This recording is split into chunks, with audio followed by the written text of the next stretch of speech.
Come on, cat. Come on. Come on, cat.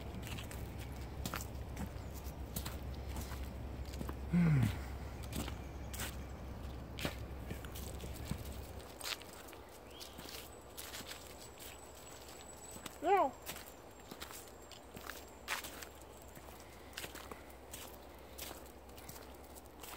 Good morning, good friends.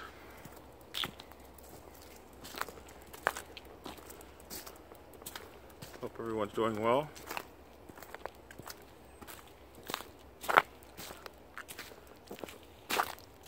Hurry up, you're always so slow. Come on.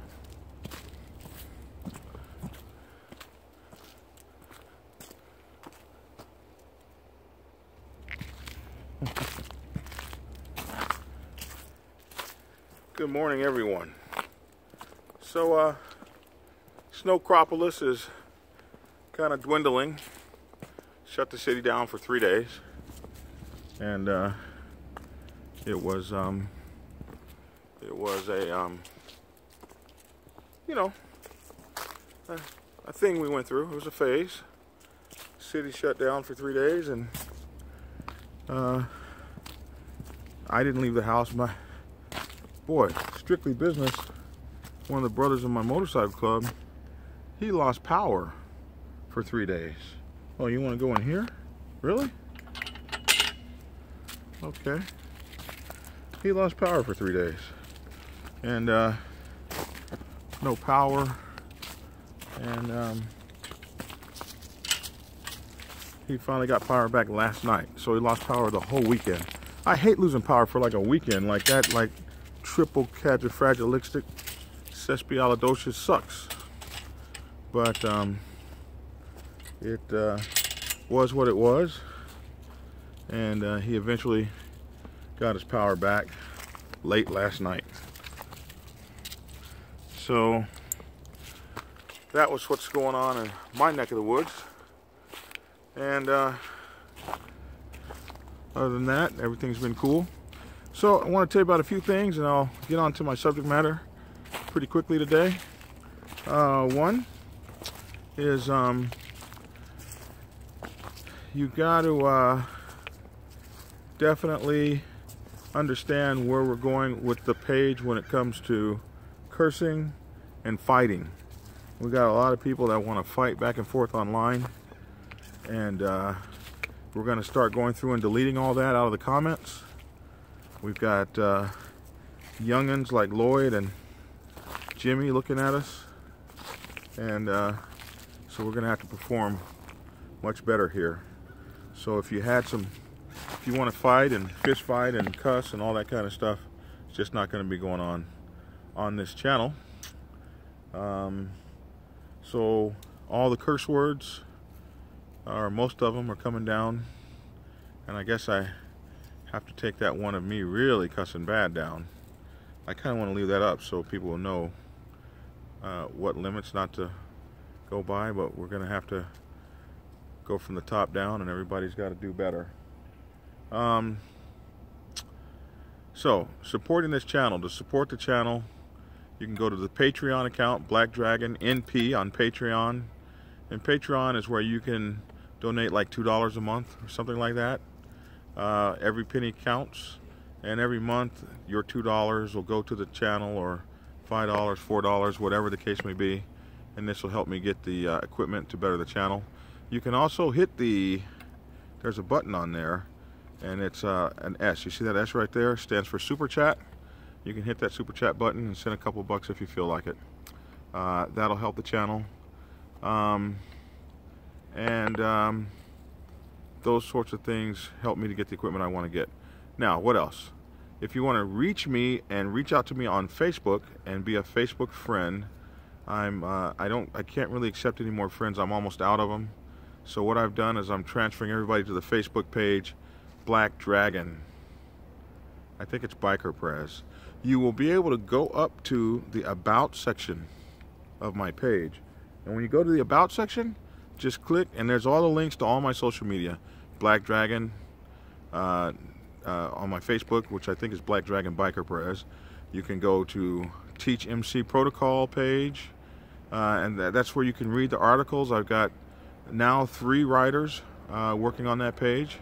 You can also go to Fat Boy Getting Skinny, and Fat Boy Getting Skinny is where you will start to see my weight loss videos, and I am getting ready to lose 100 pounds before your eyes.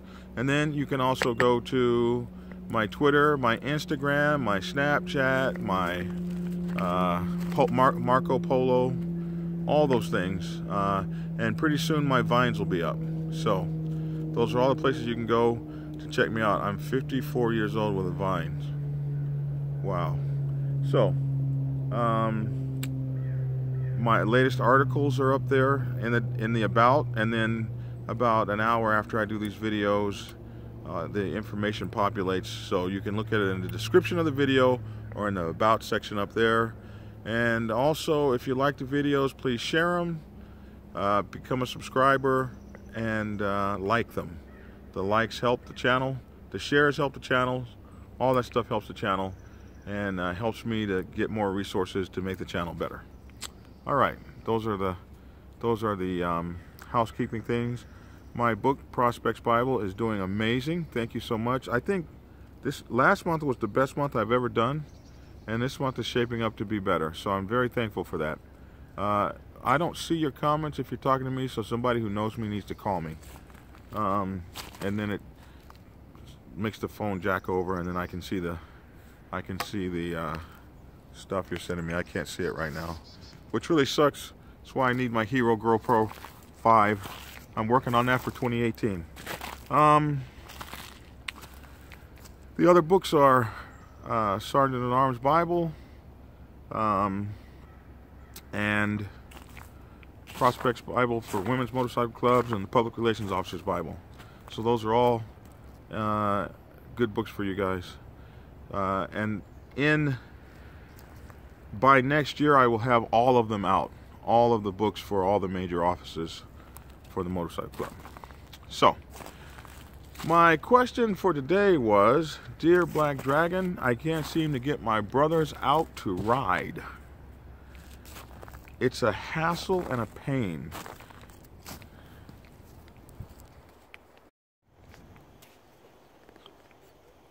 Okay, it looked like somebody called me. Now I can see what you guys are saying, I think. Yeah, there we go. What's up, Nicholas Gomez? Wolves of Liberty MC. Good morning everywhere. Valdea, Georgia. Good morning to you. Someone is saying they wanted to ask me a question, but when I try to scroll up to it.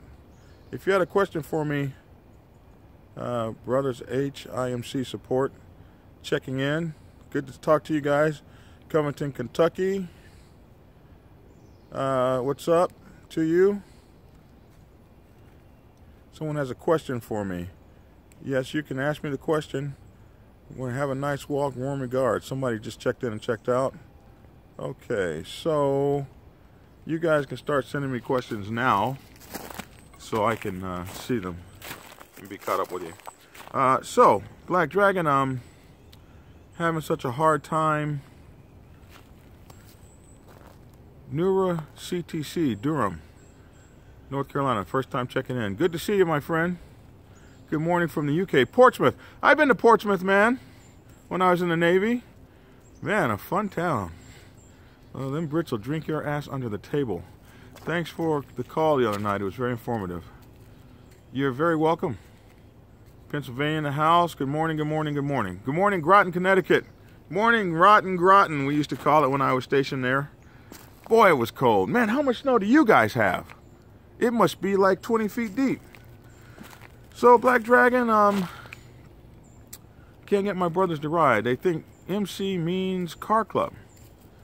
And his question to me is, what can I do to get them riding? And can we kick people out for not riding? And what's up, Big Lou? OSU. Good morning, Scotty. Good morning, Birmingham. Big Lou over in Birmingham. B. Lou. So, motorcycle club riding. is a particularly interesting subject. I don't care what motorcycle club you're in, at some point or another, if you get old enough, you're gonna find out that the guys will stop riding. And it really gets to be a problem, especially for folks who like to ride. Motorcycle clubs become social clubs real easy. They become car clubs, they become golf clubs, they become bar clubs, drinking clubs, liquor clubs. They become everything retarded that you can imagine. They become cursing clubs, fighting clubs, let's go watch the fights clubs, and you find yourself doing everything except motorcycling. And that's when the club starts to find itself in trouble, because you'll start to notice that the members will lose interest. More in Northern California, someone said they become fishing clubs. And one of the biggest things that happens is when motorcycle clubs stop riding and start arguing and fussing and fighting, and people start quitting and joining other motorcycle clubs and starting cliques and all the BS and the drama. And a lot of times you start looking around and asking yourself, well, what on earth did I join? This is not what I wanted to do. And when you start asking yourself that question, that's when you start saying, maybe I don't want to be part of this anymore. Holy moly, finally live. Thank you for your insight and great information. Oh yeah, hello from Tididoo? Tidioute, Tidioute, Pennsylvania.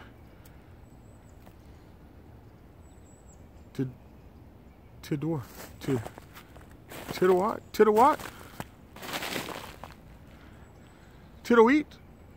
Pennsylvania. Morning, Long Beach. Philip Mint. Good morning from the Silent Brotherhood. VP Dirty 151. Good morning, brother. Hey, bros, on my way to see my biological mom. Oh, yeah, we have to congratulate. Diablo is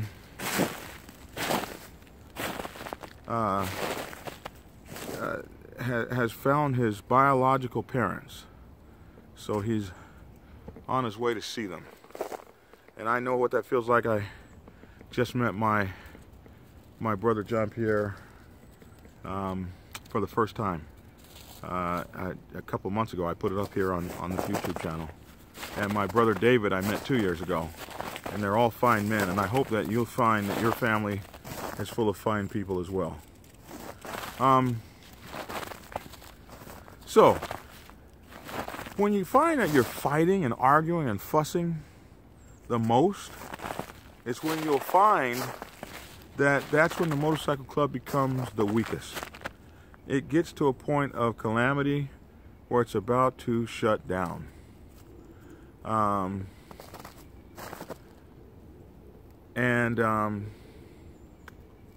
I always say, if you find you're not riding, that's when you're going to find that there's 2 times a club self-destructs. One is when it stops recruiting. And I get a lot of people tell me, we don't recruit.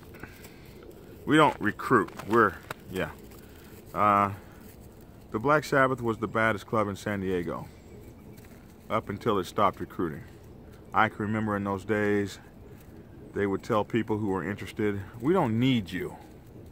What can you do for us? You can't do anything. We don't need you. We got all this. I remember brothers used to say that.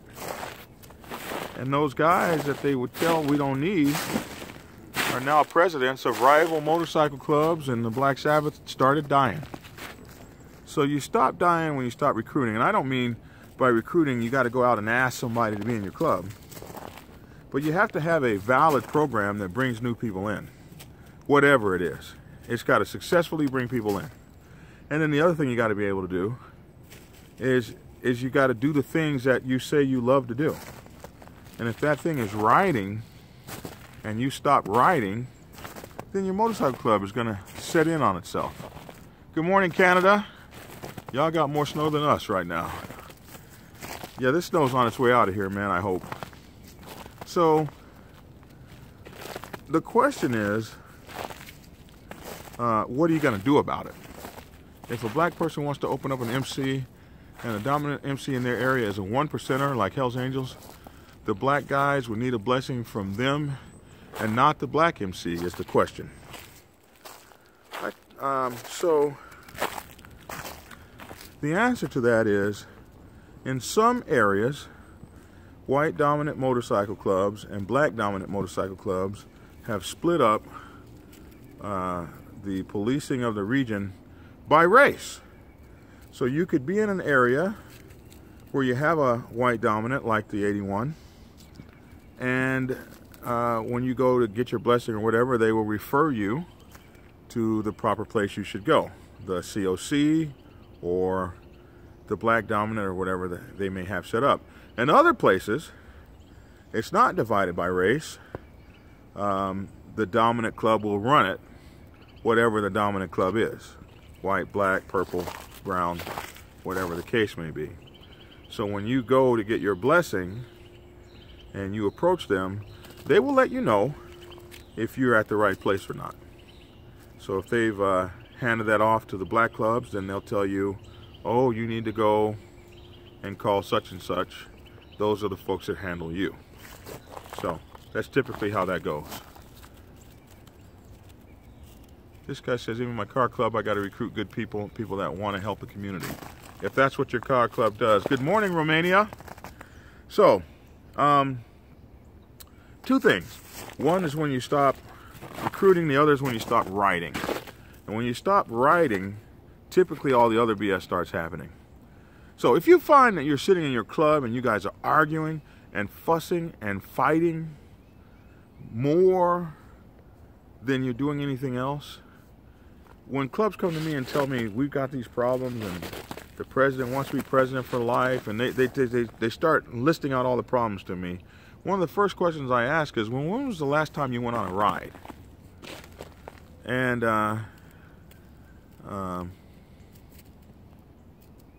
somebody said, I'm sorry, have I missed something? There are car clubs like motorcycle clubs?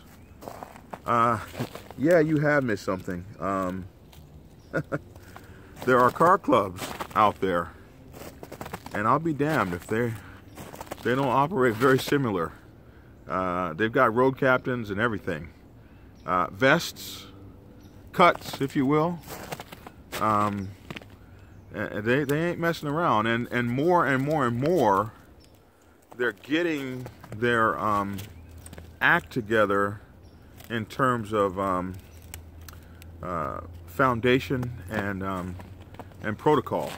A lot of them, like New York gangs, are following MC protocol, and a lot of them actually, I've heard of some car clubs being run by dominant motorcycle clubs.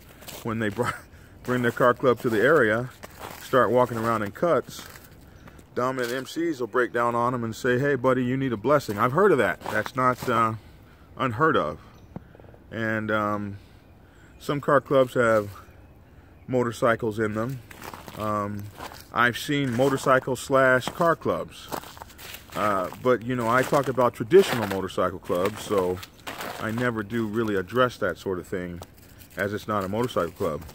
But I have thought about writing a Prospects Bible for car clubs, since I have so many car clubs reading the Prospects Bible for motorcycle clubs. Since it is set up pretty much, and back in the day, Black Sabbath actually had a car club. It was a van club. So we had the Black Sabbath Motorcycle Club, and we had a van club with all those conversion vans back in the 70s or something like that. So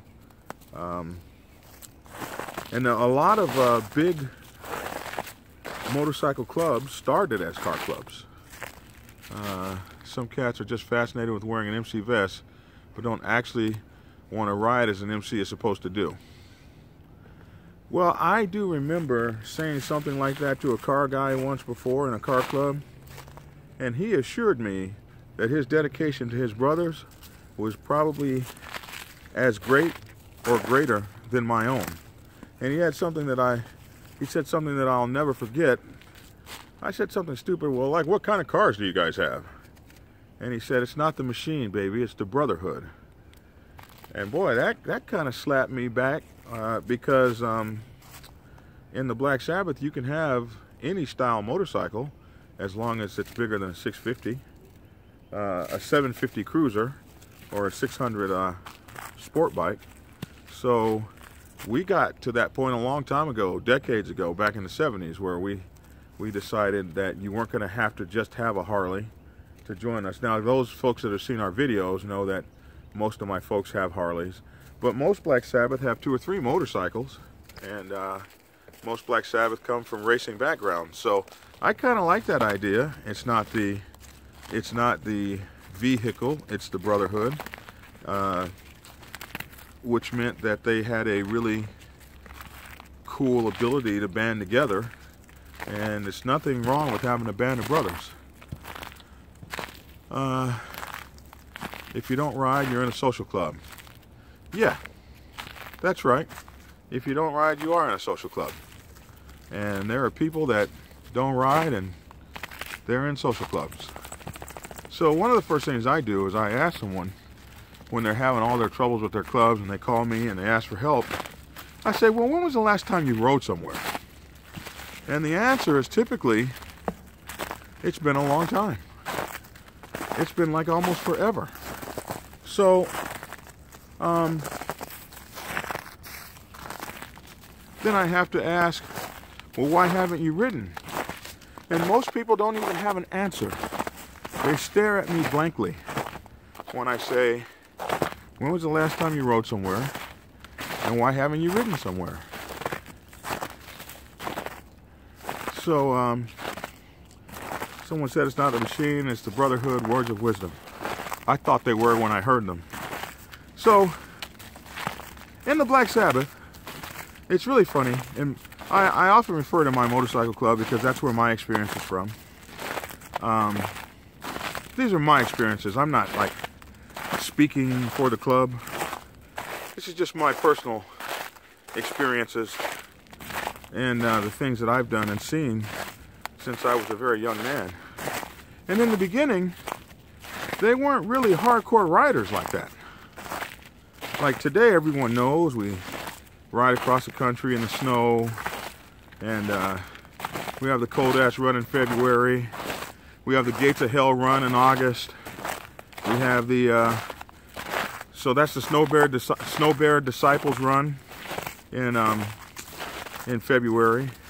The Gates of Hell Run in August. Poseidon's Disciples Run during the raining season in October, where we'll ride through 5 states of rain to get your patch.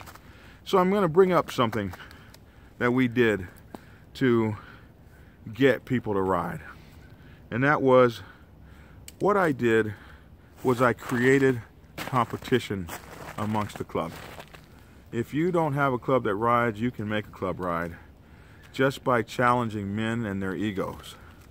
And I started this thing I thought was just really silly. I started what I called Nomad Rider patches. And I would pass these patches out to members of my club who would ride. Well, first thing I did was I invented these patches. I had a guy make them up and I put them on my vest. And so I had guys like, oh man, what's that on your vest? Oh, that's the Snow Bear Disciples patch. Well, what is the Snow Bear's Disciples? Oh, well, when I was in the Navy, we had a ceremony called Blue Nose. When you went underneath the North Pole, you got a Blue Nose patch. So this patch makes you brother to the...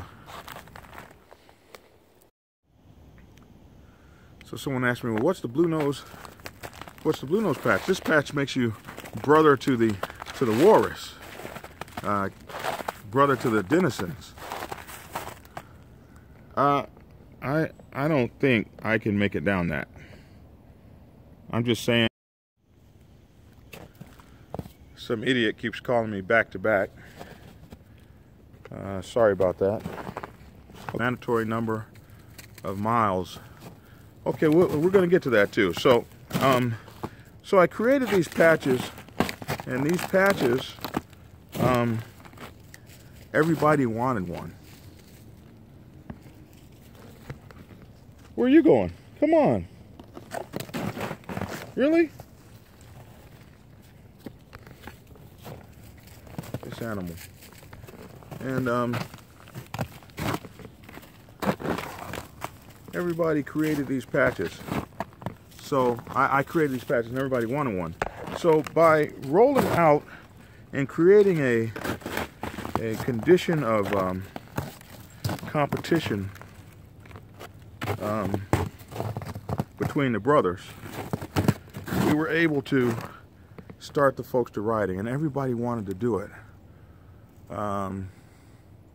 Everybody wanted to get their Poseidon's Disciple patch. They wanted to ride through 5 states of water, of a deluge torrential storm. They wanted to ride through 5 states of fog. They wanted to ride through 10 states of snow and sleet. It became amazing. And I did this. Stop pulling, will ya? I did this by just creating an atmosphere of adventure and an atmosphere of competition. That dog has come a long way. He has, and we're going a long way right here. Come on, stop pulling, will you? You never believe how hard an 18-pound dog can pull. And he's so stubborn. All right. So, some motorcycle clubs have mandatory riding criteria. Either kilometers or 2 runs a year. And the problem with that, and then he looks at me, look at him. He turns and he looks at me. Like I'm such a slow bastard. So, the problems with forcing people to meet the minimums is that's just exactly what you get. You get people who ride the minimum. So, you want to create within your motorcycle club a desire to do more than the minimum. You want those guys riding because they love to ride. And you have to teach them how to love to ride. Especially if you like doing distances. And if you like being out there on the road. A lot of guys, they never learn how to ride. They learn how to show off. They learn how to race. They learn how to go from stoplight to stoplight. But the joy of riding,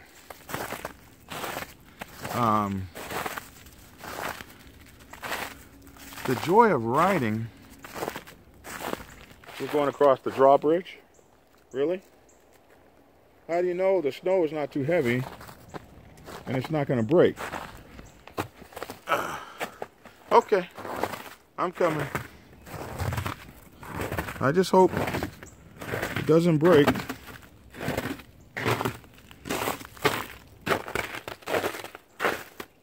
And we're doing all right. So, they don't learn the joy of riding. They don't learn how to, they don't learn what it's like to break down on the highway together. They don't know what it's like. If you really want to do something cool, You go out 100 miles to the first rest stop. Bring your tow vehicles, bring your wives, your women, your food. Just camp out there. Even in the dead of winter, just trying to stay awake and warm together. Just trying to stay warm together is a feat. It's unimaginable how much fun you'll have. Riding across the 110-degree desert, the only shade are the clouds above. You can see the rain squalls off in the distance, and all you want to do is say, oh please God, let me get to that rain squall so it'll rain on me. And right as soon as you get next to it, about to get underneath it, it just blows on over there. You can see the wet highway in front of you, steaming. Dang, man, I just missed that. That could have been on me. And now you're trying to chase another rain squall. When I was in the Navy, we used to chase rain squalls to wash down our ships. We call it a freshwater washdown. Whenever we saw a rain squall, we turned and headed for it. But on the highway, you can only get to it if it's in front of you. So you just go faster. And the only shade are the clouds above you. And when you see the clouds above you, you drive under them, the temperature drops by 10 degrees. 10 whole degrees. Oh, it goes from 125 to 115. And you just lavish under that cloud until it goes away. And your skin catches a fire and burns like red hot molten lava. You're so thirsty. You reach down there for your cup sitting in your cup holder and you take a drink and it's hot. It's 100 degrees and you're pissed off because not even your really cool $45 cup kept your drink cool. And you look down at your gas tank. Oh my God, I've only gone 150 miles and I bought this 250-mile gas tank bike. You can see hallucinations happening on the highway. Was that 10 people that ran across the highway? You start seeing mirages. The sun beats you. It's your will against the desert. You're working hard. Your hands are cramping up. And you gotta take a piss so bad. But you're out there in the desert, there's nowhere to pull over, and you just want to get to the next door. You've got 100 miles to ride. And you look over, there's your brother. Right there, side by side. You can reach out and you can touch him. You can feel him breathing. You know how he rides. He knows how you ride. You are one. You ride together like a honed machine. There, your brother, right by your side. You look over at him, you can see him dying. You pick up your get back braid and whip it at him. Slap his motorcycle with it. He looks over at you, mad. What's wrong with you, man? Wake up. Wake the hell up. You're drifting. He rides looking at you mad. You pick up your cell phone and you take a video of him. You look behind you in your rearview mirror and there are all the rest of your brothers. Tuckered out, beat, dying.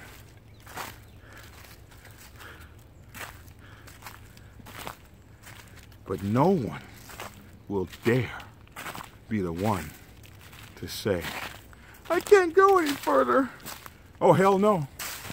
Oh, no. You're looking at the guys. Who's going to break first? When you're 54, you know you ain't breaking. I'll ride those 20-year-olds into the ground before I break. Well, they wouldn't mind if I broke. I mean, I'm the oldest guy. They'd cut me a pass. Now, what are you talking about? Don't do that. You gotta be tough, Dragon. You gotta be tough. The guys are following you. You look over at Big Meech. He's the road captain. He's looking at his watch. He's looking at his time. He's looking at his compass. He's looking at his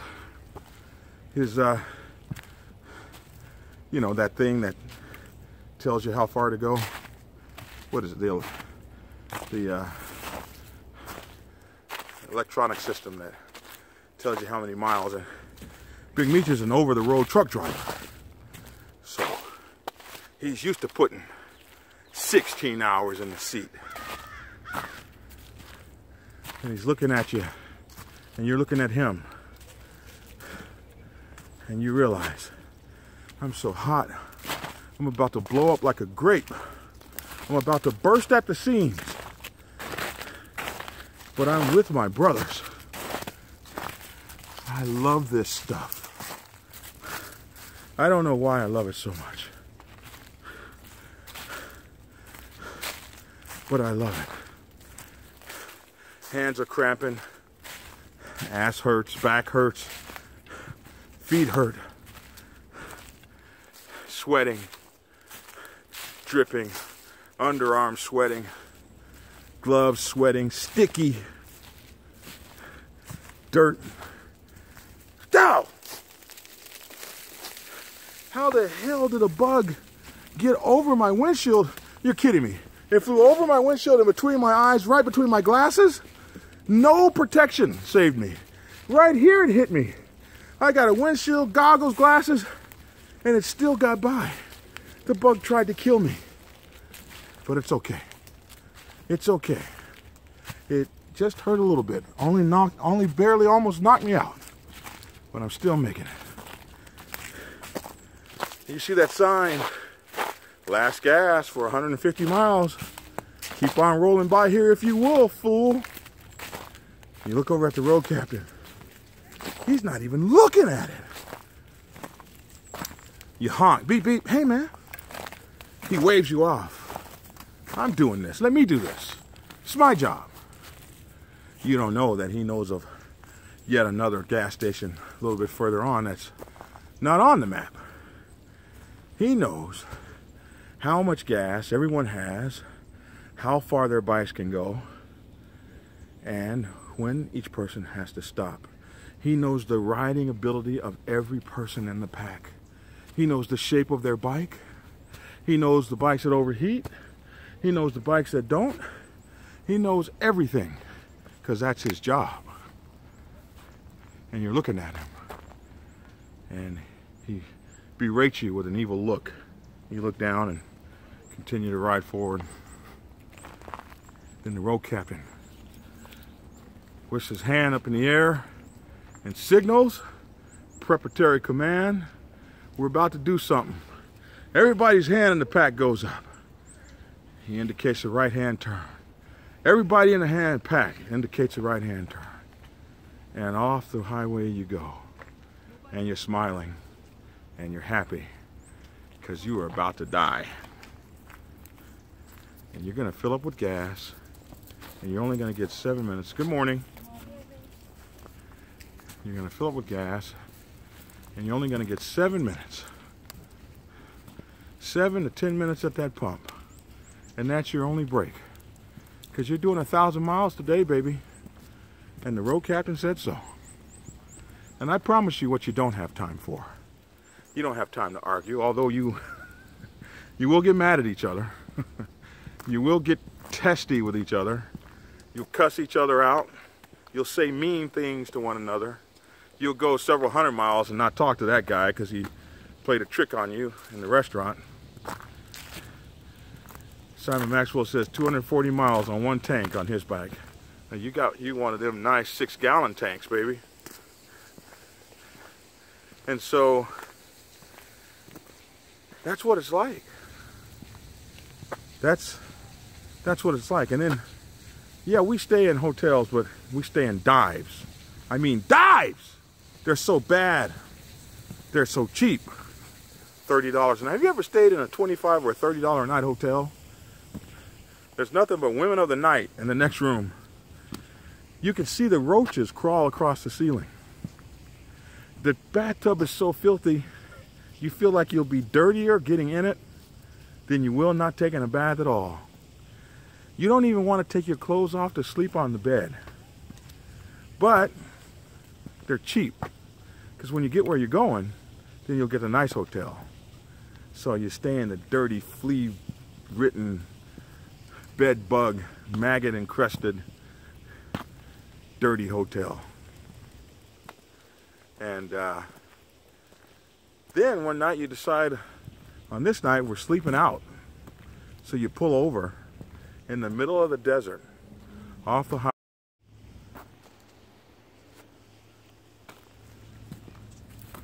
Good morning, Canada.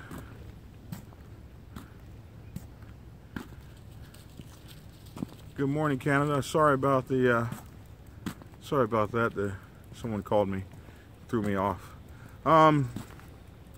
We got Raz Massey, who had his appendix taken out, emergency surgery yesterday. I think it was an emergency. That's normally when they take out appendices. And he sent me a message right before he went in, and I put a timer on my watch. And I said, I know these surgeries take about 2 hours.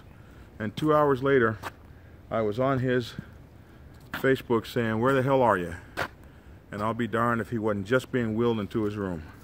So I had it right. So we're glad to see you're with us and you're doing well. Down in Florida, down there, where all the catastrophes happen. So glad they got that appendix out of you, and you're doing well, my friend. So my friends, that's what it's like to ride in the summer. I haven't even talked about the winter, where you're so cold you want to cry. You can be so hot you want to cry, or you can be so cold you want to cry. And you ask, why would you do that? Why are you riding in the sleet? One time in El Paso, Texas, we were riding so hard and we hit a whiteout blizzard. Couldn't see 10 feet in front of you.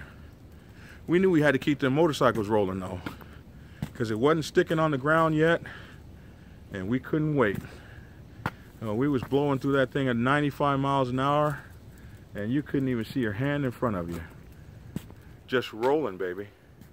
The pack in formation, peg to peg, bar to bar. And that's how we do it. So if you don't have a riding motorcycle club, I don't know what you guys are doing. If you don't have a riding motorcycle club, you're missing out on everything.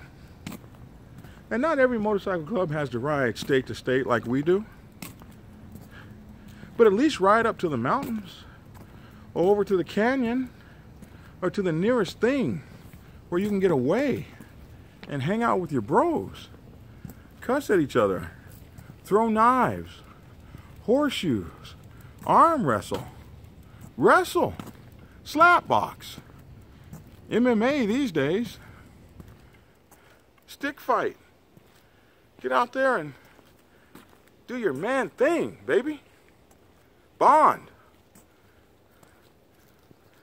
Chew each other's heads off.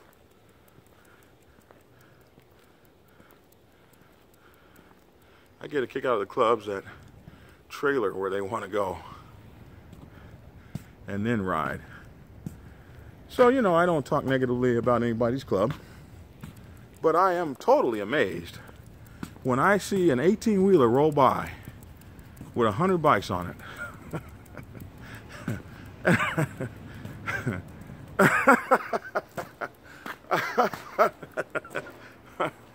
But I don't talk negatively about them.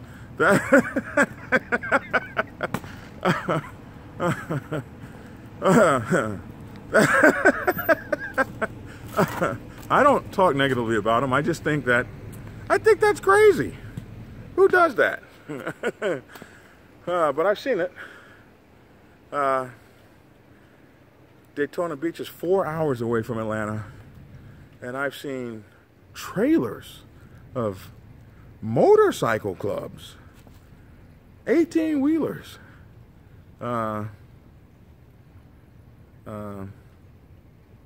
Black Dragon, didn't you do a pack rider instructions tips video? I did. I've done a few of those, and I'm going to do some more.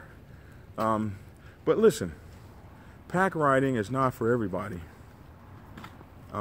It's not for every motorcycle club. Some people are physically not able to ride like that. You know, and I'm getting up in age. I'm fretting the cold ash run this year, but I really just can't see living any other kind of way. But even if all you guys do is go to the racetrack as a motorcycle club, go to the damn racetrack. It's a shame when you're a racetrack riding motorcycle and club and you don't even go to the racetrack. Come on, man. Get on them twos. How do you get people in your club to get on twos? Well, trying to force them with all kind of rules always is the worst way to go. It always sucks. It doesn't work. So you have to build camaraderie. Be the one that's always talking about getting out and rolling. And I always say, if you don't have a motorcycle club you like, recruit the motorcycle club you want. Recruit. Go get brothers and say, look, man, I'd love for you to join my club. These guys kick rocks, man. They kick sand. They don't even kick rocks. They're so sorry they kick sand. And but I want some guys that are going to ride with me. And that's what I did. And I turned an entire... So one man can make a difference. One man can be the impetus that creates change. And all you have to do is be about it. Don't talk about it, be about it. Be about it, be about it, be about it. Hey, we got the LP Goofy here, the young man. Listen, I want everybody to go to his YouTube site, LP Goofy. He's a fisherman. And he's a 14-year-old fisherman. And I could use some of those tips. It's been about 100 years since I fished. But he's got some cool YouTube things happening. And we older folks need to check him out and watch what he's doing and his very positive contribution to society. I'm glad to see you, young man. Shouldn't you be in school? It's about school time, isn't it? Let's see. Somebody said it's a money thing. Sometimes we're planning on going to Sturgis, but loading them up on the RV is so much cheaper than having 8 motors running. Let me tell you something. If you're going to Sturgis for a week, it's okay if you tow your motorcycle. You tell them SOBs to kick rocks. I know I'm taking my RV to Sturgis. It's much cheaper to stay in your own RV, and you can just pull it over and park it. And I'm going to be gone for 2 or 3 weeks. I have my times where I'm riding the 4 corners of the United States. So I'm riding. I wanted to do a ride from Canada all the way down to South America to the tip, but one of my readers told me you can't actually make that ride. There's a couple things that are in the way, like maybe a great river or something. I can't remember what he said it was. But I have my times where I ride across the world, and then I have my times where I want to be comfortable when I get there. So I have one video called Black Dragon's Mea Culpa, where I actually come out and say, look dudes, I'm in my RV this time.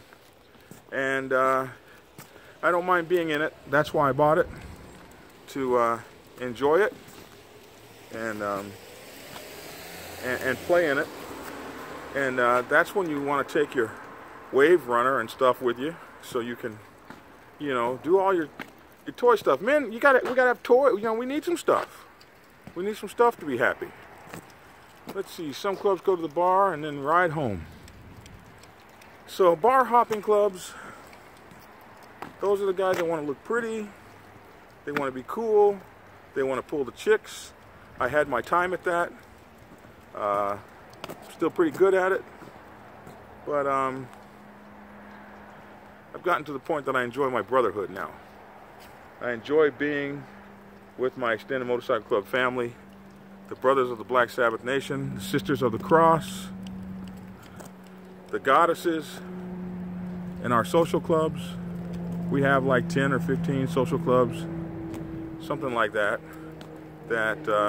Social clubs are, I'm going to do a video about them, but it's a group of women who follow the bike set and they have their own club. And they cook and they feed you and everything. It's really kind of cool. Let's see. Well, I'm at the end of my time. It's time for me to walk back home. I appreciate you guys. So, here's the thing. Motorcycle club does not mean car club. Motorcycle club means motorcycle club. If you don't want to ride, why did you join? If you can't seem to ride, we will find a way to get rid of you. There are minimum riding standards, and if that's what you enforce, that's what people will do, the bare minimum.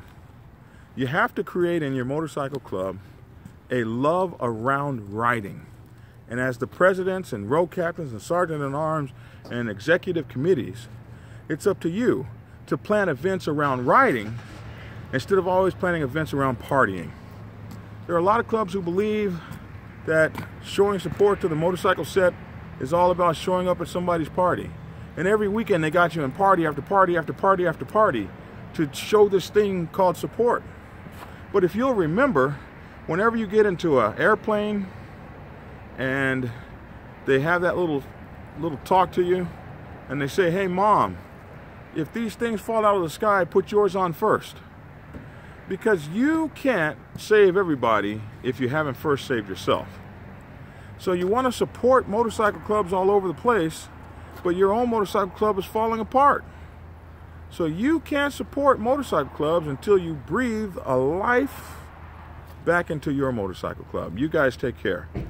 So breathe that life back into your motorcycle club by riding, riding, riding, and you will have a great time. I'm Black Dragon, and that's my time, and I hope you guys do well. Get skinny.